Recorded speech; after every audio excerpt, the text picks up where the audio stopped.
మన సంస్థలో ఇక నుంచి A grade, B grade, C grade, D grade ఆ రకంగా మనం గ్రేడ్లను నిర్ణయిస్తూ ఫీజులు పెంచుకుంటూ పోవాలి. Okay sir. ముందుగా డి గ్రేడ్. డి గ్రేడ్ అంటే పేదవాళ్ళు, వాళ్ళకి పెంచాలి. అవునండి. ఇక సి గ్రేడ్కి వచ్చేసరికి మధ్యతరగతి కుటుంబీకులు, వాళ్ళకి పెంచాలి. అవునండి. B grade.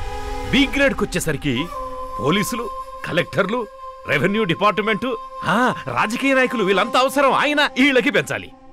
ఇక ఏ గ్రేడ్కి వద్దాం. ఏ గ్రేడ్లో ఎవరున్నారు? మిలియనీర్స్, బిలియనీర్స్, కోటీశ్వర్లయ్య. వాళ్ళందరి దగ్గర డబ్బులు కుప్పలు కుప్పలుగా ఉన్నాయి. వాళ్ళకి ఏ గ్రేడ్ ప్రకారంగా మనం ఫీజులు పెంచేయాలి. వాళ్ళ పిల్లలకి కెఫ్టేరియా, 7 స్టార్ హోటల్ ఫెసిలిటీస్ కల్పించాలి. జామ్ ధూమ్ అనిపించాలి. అంత హైఫైగా ఉండాలి. అవును సార్. ఎందుకంటే వ్యాపారం, విద్యా వ్యాపారం.